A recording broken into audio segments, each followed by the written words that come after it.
told you. I told you, bro. You ain't tell me shit. I told you. You have to do your job, right? Well, now you're going to jail, and I ain't helping you. You're done. Gun charge. I don't care. It's $100,000. I was on a murder charge, bro. It's $100,000. It's $100,000. $100,000. Going to jail. You guys want him in? You take him over here. We'll take him to Come on. This is Genesis 37. Shalom, shalom, Israel. First and foremost, I want to give all honor, glory, and praise unto YAHAWAH, BaHashem, YAHAWASHI, BaHashem, Rakwakwadah. Double honors to the elders and apostles of Great Millstone, and shalom to the mighty Akim, Wa'akwathiim, who are diligently waiting to be delivered from this foul captivity, as well as a speckled bird that may look like the other nations, but are actually Yasharallah. This is Brother Kawa Cub coming at you with another lesson. And, this actually, this actually reminds me of there was this situation I was in where I was listening to some people talking about this type of topic, where they were saying, would you turn in your best friend, would you turn in your family, would you turn in your brother, your mother, your sister, whatever, or your wife or whatever, or your husband, for 100,000, $1 million, or whatever type of money? And a lot of people were saying, depending on how much, $1 million, sure, maybe, and then I can just break them off or bail them or whatever, some shit. They were basically saying all this stuff, and justifying why they would do it, why they would do it, or they would say absolutely not, I would not do that no matter what, and stuff like that. So this was something that I kind of think is like, you have to remember that in terms of morality, what is the thing that matters most? All right, what's the thing that matters most? Is it money that matters most, or is it doing the right thing? Because what is in fact the right thing? And in reality, this person, the guy who's actually getting arrested, he might actually be in the wrong. He might have actually done whatever thing that he did, and stuff like that. When, to some degree, I guess it's not necessarily all on the best friend to have the blame pointed on him, but I am doing this lesson to kind of show that this is still an example of know who you are friends with, because at the end of the day, even though it might seem like, okay, yeah, this is fine, this is cool, this person, I trust this person with my life or whatever, the fact of the matter is that the reality is people are going to sell you out, not because of something that you did, but they could also sell you out because the opportunity presents itself, and people just want money, or people just love carnal things or whatever. All right, so this was something that I thought, this makes sense. But now with that being said, Luke chapter 6 verse 24, but woe unto you that are rich, for ye have received your consolation. But I also want to get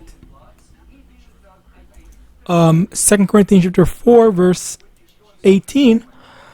While we look not at the things which are seen, but at the things which are not seen, for the things which are seen are temporal, but the things which are not seen are eternal. And now finally,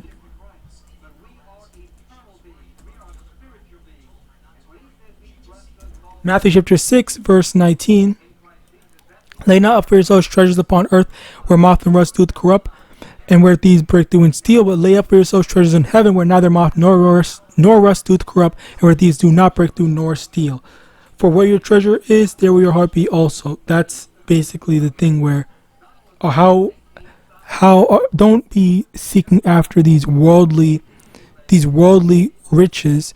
Focus more so on, what's the most profitable long term. Which, speaking of what's the most profitable long term, let me get that. Shit.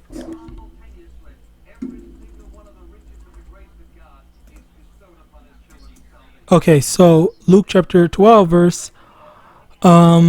let's start at verse 19. And I will say to my soul, Soul, thou hast much goods laid up for many years. Take thine ease, eat, drink, and be merry. But Yahweh said unto him, Thou fool, this night thy soul shall be required of thee. Then who shall those things be which thou hast provided? Basically, people try to prepare or set themselves up in this kingdom, but in reality, the Lord is the one that picks and chooses when someone dies. So the Lord can say, okay, you have all this treasure in on earth, but then okay, well, the Lord can just kill you as soon as you accumulated all that wealth. Then okay, well, now you're gonna die, and you don't get to enjoy that wealth. And then who's gonna reap the benefits of that wealth now after you were working so hard for it? But and again, that just goes to show that it's not worth it to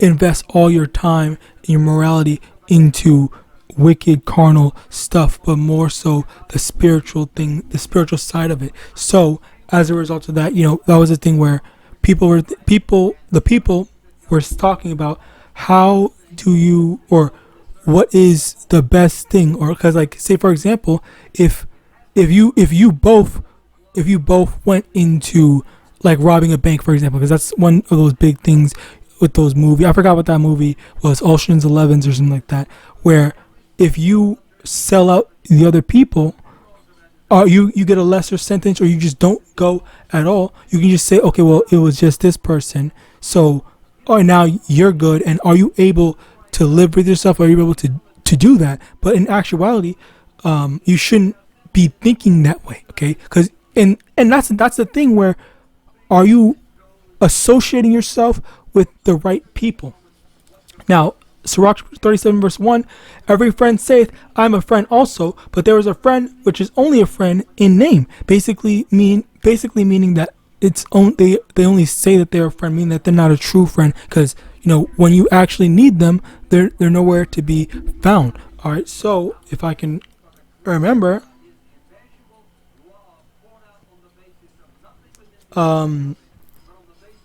Sirach chapter 6 verse 7, if thou wouldest get a friend, prove him first, and be not hasty to credit him. So you have to actually try said friend, try to see, like, does this person not perpetuate, I forgot what the term is, but does this person show the qualities of a proper friend, a proper or a moral person, or they only just there for, okay, let me just see what can I get from this person. Are they useful now?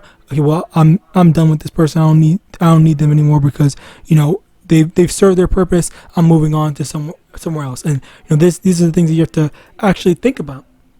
All right.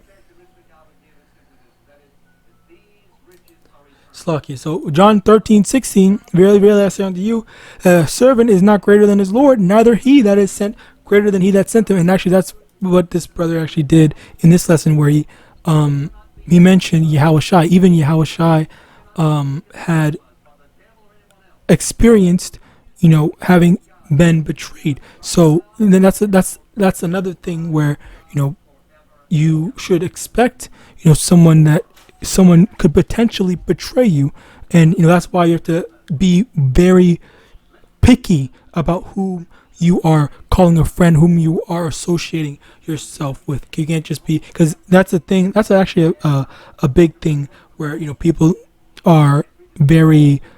It's kind of like that social media thing where who cares about, as long as there's people there, I'm happy, I'm good, or whatever. When the main thing is, I only actually care about these select few people. Matthew 26 verse 21, and as they did eat, he said, verily I say unto you, one of you shall betray me. So basically, Yahushua even knew that he already knew ahead of time whom it was that it was going to betray him. He knew, and he still, and that's the crazy thing about it, where Yahushua, he was already in the know. He already knew that Judas was going to betray him, and yet he still, kept him in his company and all that stuff. It's just a wild thing. But again, like this whole thing of selling out your friends, you know, that's something. Well, number one, don't. I pray that you wouldn't do that. Okay, but you know, just something to take note, to remember. So with that, I pray this lesson was edifying. Just a quick lesson. I want to give all honor, glory, and praise unto YAHAWAH, YAHAWASHI, YAHAWASHI, double honors to the elders and apostles, great millstone of Ball and Shalom.